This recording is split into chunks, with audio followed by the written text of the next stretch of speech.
আসসালামু আলাইকুম। চলে এসেছি সুনামগঞ্জে। আজকে সুনামগঞ্জ সদরে আমরা মূলত আজকে দেখতে যাবো হাসান রাজার বাড়ি। এই যে চলে আসছি বাড়ি গেটে, ভিতরে যাব। এখন টিকিট সংগ্রহ করব। টিকিট সংগ্রহ করে আমরা হাসান রাজার বাড়ির পুরো এরিয়াটা ঘুরে দেখব এবং এখানে কি কি ওনার ব্যবহারযোগ্য জিনিস, আসবাবপত্র সবকিছু আছে দেখানোর চেষ্টা করব। এই যে আমি আপনাদের সামনে চলে আসছি।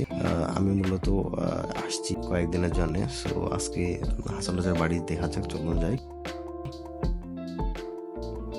এই যে এখানে মিউজিয়ামে কি কি আছে হাসান রাজার যেগুলা ব্যবহার করতো, নিদর্শনগুলো একটু দেখে আসি।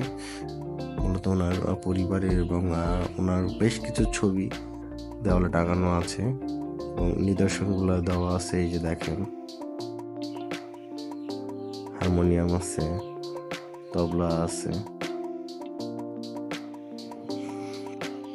মূলত ছবিগুলোতে সকল বিষয়গুলো লেখা আছে। পেছনের খবর, এটা হচ্ছে ক্যাশ বাক্স। ক্যাশ বাক্সটা দেখতে খুবই সুন্দর। আপনাদের পরিচয় করে দিই কোনটা কি আর কি। এটা হচ্ছে ক্যাশ বাক্স, এটা হচ্ছে ব্যাংক ভাঙছে তো তাই ফাটা। কলসি, হুক্কা, এটা হচ্ছে বালতি।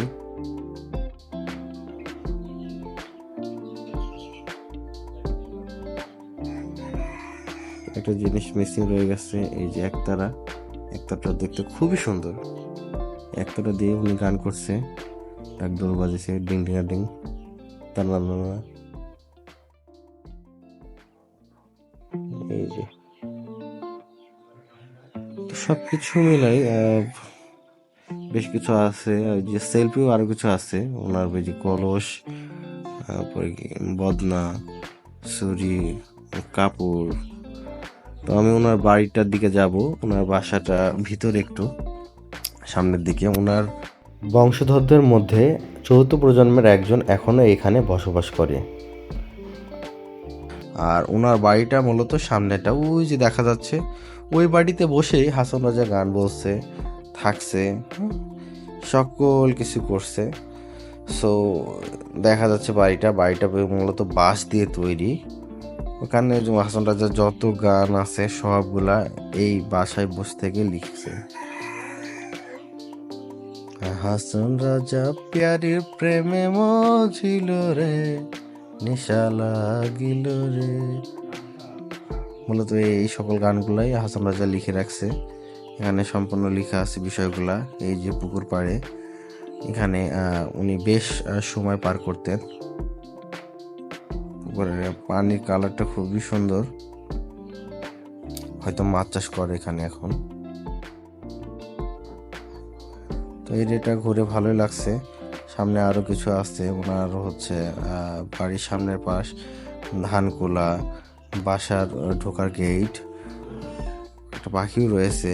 ওনার কাচারি বাড়ি, এখানে কাচারি করতো। তো মূলত এই জায়গা জুড়ে হাসান রাজার বসবাস ছিল এবং এভাবেই উনি জীবনযাপন করতেন। ওনার আসলে খুব বেশি দেখার মতন ছিল না। উনি তো নিজে ওনার গানে বলে দিয়েছেন যে বাড়ি নাই, ঘর নাই। তো এই আর কি। পরবর্তী ওনার প্রজন্ম যারা আছে তারা অনেকে দেশে আছে, অনেকে দেশের বাইরে চলে গেছে, মডিফাই করছে। সবকিছু মিলাই দেখে ভালোই লাগছে।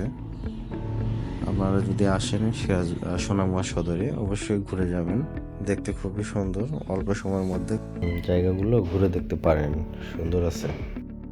এখানে মজার বিষয়, বের হইতে সামনে এখানে লঞ্চ ঘাট আছে, এখানে নৌকাগুলো আছে। এই নৌকাগুলোয় রাতেও রাত যাপন করা যায় আর কি।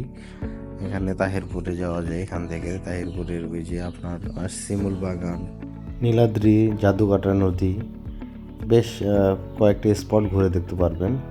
সো যারা সুনামগঞ্জে আসেন নাই তারা আসলে অবশ্যই ভিডিওটা দেখবেন এবং এই জায়গাগুলো ঘোরার চেষ্টা করবেন। আজ এ পর্যন্তই। আসসালামু আলাইকুম।